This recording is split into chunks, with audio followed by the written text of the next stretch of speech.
ध्वन्यालोक के 3 भाग में जो कारिका, वृत्ति और उदाहरण है, इसमें से अंतिम 2 भागों को आचार्य आनंदवर्धन ने लिखा, जो एक निर्विवाद सत्य है। किंतु कारिकाओं को किसने लिखा, इस विषय में कहा जाता है कि आनंदवर्धन के अतिरिक्त ध्वनिकार अथवा सहृदय का नाम आता है। हम कह सकते हैं कि इसमें कोई संदेह नहीं कि ध्वनि की प्रति पूर्ण टीका की गई है, जिसका नाम लोचन है। इस टीका से यह स्पष्ट होता है कि उक्त ग्रंथ पर चंद्रिका नाम की भी कोई टीका लिखी गई थी, जो अब अप्राप्त है। ऐसा कहा जाता है कि आचार्य अभिनव गुप्त के अनंतर मम्मट ने अपने काव्य प्रकाश में ध्वनि सिद्धांत को व्यवस्थित किया और स्थिरता प्रदान की। यद्यपि उन्होंने काव्य की जो परिभाषा दी, उसमें शब्द, अर्थ, गुण,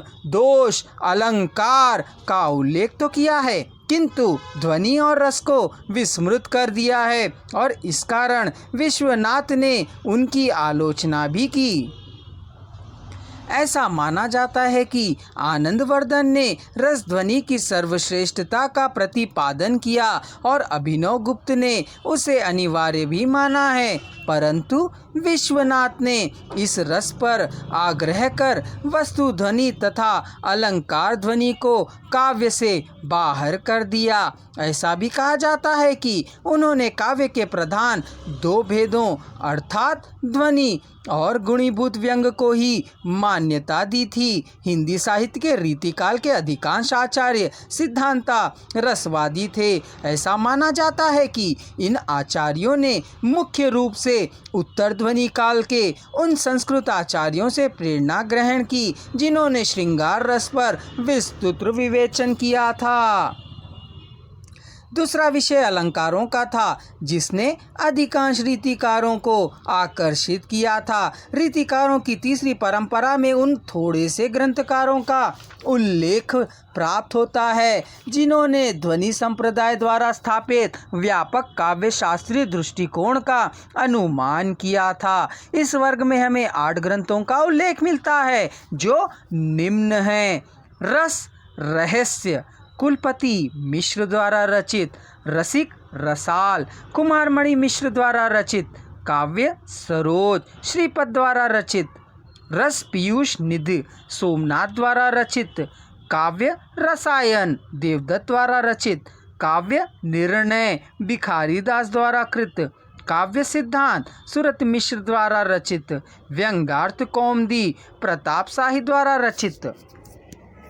ऐसा कहा जाता है कि इन ग्रंथों पर आचार्य मम्मट और विश्वनाथ की कृतियों का प्रभाव स्पष्ट है। इन ग्रंथों के विवेचन में स्पष्टता, सूक्ष्मता, कसावट और मौलिकता का प्रायः अभाव पाया जाता है। लक्षणों में अपूर्णता और भ्रामकता है। वास्तव में अगर कहा जाए कि रीतिकालीन आचार्यों में ना तो शास्त्रकारों जैसी प्रतिभा है और ना ही शैली की, तो वह न्याय संगत ही रहेगा। इसके अलावे उनके पास हमें गद्यमय विवेचन की परंपरा का भी अभाव मिलता है। यहाँ तक कि देखा गया है, जहाँ तक आधुनिक काल में ध्वनि विवेचक आचार्यों की बात हो, वहाँ हम आचार्य रामचंद्र शुक्ल, आचार्य रामदहन मिश्र तथा डॉक्टर नगेंद्र का नाम उल्लेखनीय पाते हैं।